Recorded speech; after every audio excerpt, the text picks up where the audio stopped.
जय जय सिया राम। जेहि विधि नाथ होई हित मोरा, कीजिए सुबेरु दास मैं तोरा। जेहि विधि प्रभु प्रसन्न मन होई, करुणा सागर कीजी सोई। आप सभी का हमारे चैनल स्पिरिचुअल सर्वर्स में हार्दिक स्वागत है। आपका दिन शुभ हो। सीताराम सीताराम रामायण कथा बालकांड भाग 15। त्रिशंकु की स्वर्ग यात्रा। इक्ष्वाकु वंश में त्रिशंकु नाम के एक राजा हुए। त्रिशंकु की इच्छा सशरीर स्वर्ग जाने की थी। अपनी वार्ता जारी रखते हुए मिथिला के राजपुरोहित शतानंद जी ने कहा, इस बीच इक्ष्वाकु वंश में त्रिशंकु नाम के एक राजा हुए। त्रिशंकु की इच्छा सशरीर स्वर्ग जाने की थी, अतः इसके लिए उन्होंने वशिष्ठ जी से यज्ञ करने के लिए कहा। वशिष्ठ जी ने बताया कि मुझ में इतनी सामर्थ्य नहीं है कि मैं किसी व्यक्ति को शरीर सहित स्वर्ग भेज सकूं।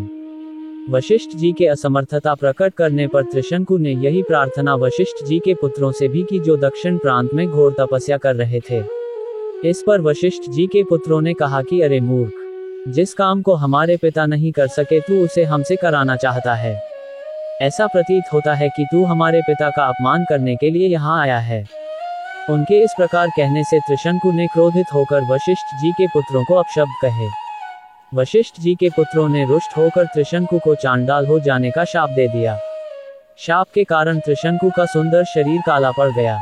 सिर के बाल चांडालों जैसे छोटे छोटे हो गए। गले में हड्डियों की माला पड़ गई। हाथ पैरों में लोहे की कड़े पड़ गए। त्रिशंकु का ऐसा वेश देखकर उनके मंत्री तथा दरबारी उनका साथ छोड़कर चले गए। फिर भी उन्होंने सशरीर स्वर्ग जाने की इच्छा का परित्याग नहीं किया। वे विश्वामित्र के पास जाकर बोले कि ऋषिराज, आप महान तपस्वी हैं, मेरी सशरीर स्वर्ग जाने की इच्छा को पूर्ण करके मुझे कृतार्थ कीजिए। विश्वामित्र ने कहा कि राजन, तुम मेरी शरण में आए हो, मैं तुम्हारी इच्छा अवश्य पूर्ण करूंगा। इतना कहकर विश्वामित्र ने अपने उन चारों पुत्रों को बुलाया जो दक्षिण प्रांत में अपनी पत्नी के साथ तपस्या करते हुए उन्हें प्राप्त हुए थे, और उनसे यज्ञ की सामग्री एकत्रित करने के लिए कहा।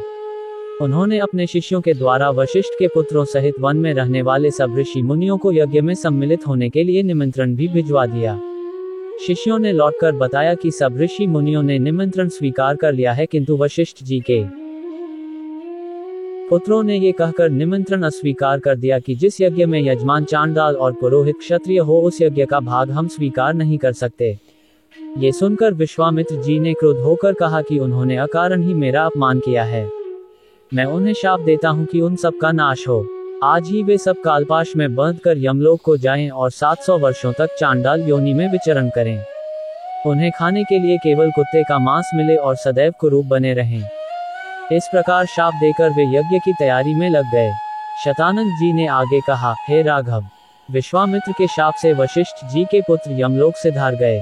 वशिष्ठ जी के पुत्रों के परिणाम से भयभीत सभी ऋषि मुनियों ने यज्ञ में विश्वामित्र का साथ दिया।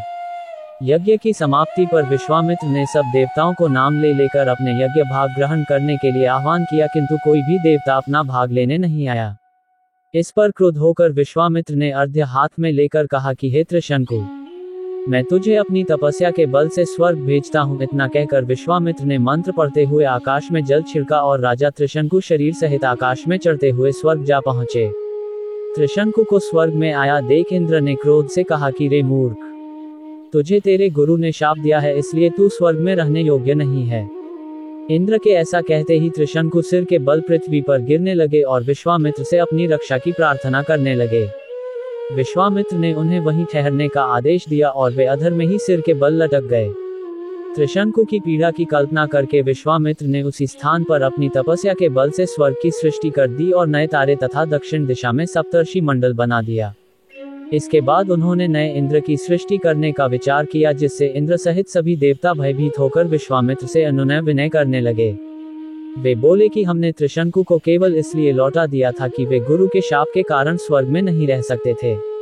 इंद्र की बात सुनकर विश्वामित्र जी बोले कि मैंने इसे स्वर्ग भेजने का वचन दिया है, इसलिए मेरे द्वारा बनाया गया ये स्वर्ग मंडल हमेशा रहेगा और त्रिशंकु सदा इस नक्षत्र मंडल में अमर होकर राज्य करेगा। इससे संतुष्ट होकर इंद्रादि देवता अपने अपने स्थानों को वापस चले गए। जय जय सिया राम। आगे की कथा भाग 16 कल आपको पुनः मिलेगी। आप सभी का दिन शुभ हो। हमारे चैनल पर बने रहने के लिए फॉलो और सब्सक्राइब करें। जय जय सिया राम।